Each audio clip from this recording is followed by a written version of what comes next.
Son zamanlarda gerçekten de bu tür hadiselere sıklıkla karşılaşıyoruz. Özellikle cep telefonlarına gelen mesajlar, icra dosyanız açılmıştır, hukuk şirketimize derhal başvurunuz, yoksa aksi takdirde hakkınızda icrai faaliyet başlatılacaktır, yargı masrafları, avukat masrafları tarafınıza yükletilecektir şeklinde çokça defa müvekkillerimden bu konuda sorular alıyorum. Bundan hiçbirisine itibar edilmemesi gerektiği kanaatindeyim. Kesinlikle cep telefonuna gelen bir mesajdan veyahut da bir linkten veyahut da başka bir şeye asla ve asla itibar edilmemesi gerekiyor. Bir ikincisi, kamu kurum ve kuruluşlarının logoları kullanılarak bir site oluşturuyor. Bu site üzerinden işte vatandaşa ulaşılıyor.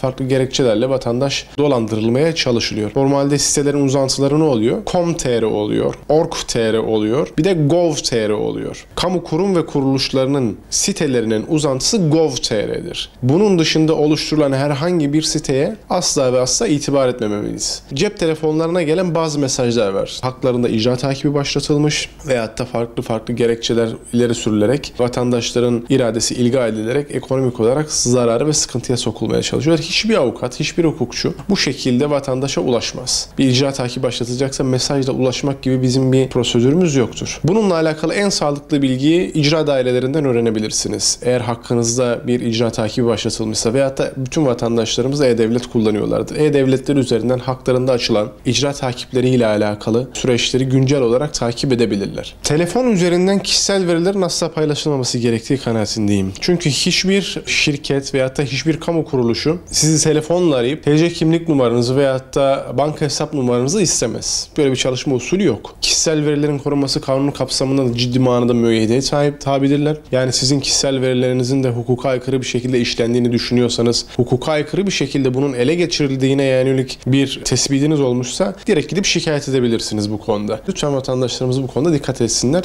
TC kimlik numaralarını, e-devlet şifrelerini, banka kart şifrelerini asla ve asla banka personeli de olsa o şahıslarla, üçüncü şahıslarla paylaşmasınlar. Ceza kanununda veyahut da idari para cezası kapsamında bir takım yaptırımları var ama bunlar infaz hukukuyla beraber düşünüldüğü zaman yani infazı zaten yarı oranında infaz durumu söz konusu oluyor. Cezaların hiçbir caydırıcılığı yok. Mesela kişinin kendini kamu kurum ve kuruluşunun bir personel olarak tanıtması ve bunun neticesinde birisini dolandırmasının cezası 5 yıldan başlıyor. İyi hali şuyu buyu kattığınız zaman 4 yıla düşüyor.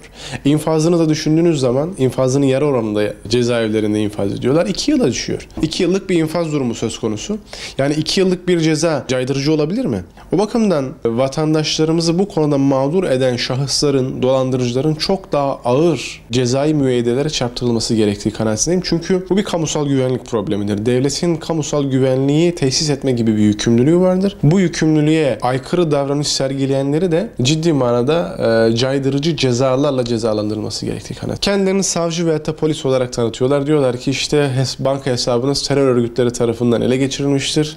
Bankamatiğe gidin veyahut da bankaya yönlendiriyorlar. Parayı çektiriyorlar. Parayı diyorlar işte devlet güvencesi altına almak için şu hesaba aktarın. Bakın hiçbir savcı, hiçbir polis sizi arayıp da hesabınız terör örgütleri tarafından ele geçiriliyor demezler. Böyle bir usul yoktur. Veyahut da hakkınızda terör örgütü üyeliğiyle alakalı bir işlem yapılacaktır. Bunun engellenmesi için işte şunu yapın diyoruz ya. Böyle bir usul yok. Vatandaşlarımız ne olur bu konuda biraz dikkat etsinler. Bunu yapanlar %100 dolandırıcıdırlar. Kendilerini böyle arayan bir numara gördükleri zaman hemen kapatsınlar ve o numaraya gidip savcılığa, adliyede, polise veyahut da bağlı bulundukları mahallenin karakoluna gidip şikayet etsinler. Kesinlikle itibar etmesinler. Vatandaşlarımız açıkçası kendi mahrem bilgilerini, kendi kişisel verilerini, kendi kişisel bilgilerini asla ve asla özellikle cep telefonunda mesajlaşma yoluyla üçüncü şahıslarla tanımadıkları üçüncü şahıslarla tanıdıkları da dahi olsa bu şahıslarla kesinlikle paylaşmamalılar. Kamu kurum ve kuruluşlarının veyahut da banka çalışanlarının bu şekilde bir çalışma stratejisi yoktur. Onlar sizi arayıp da kişisel verilerinizi, bilgilerinizi istemezler. Ne olur vatandaşlarımız bu konuda biraz daha uyanık olsunlar. Kendileriyle alakalı, adli sicilleriyle alakalı bir problem olduğu zaman yapacakları tek iş adliye binalarına gitmektir veyahut da bankalara gitmektir. Telefonda asla bilgi paylaşımı yapmamalarını tavsiye ediyorum.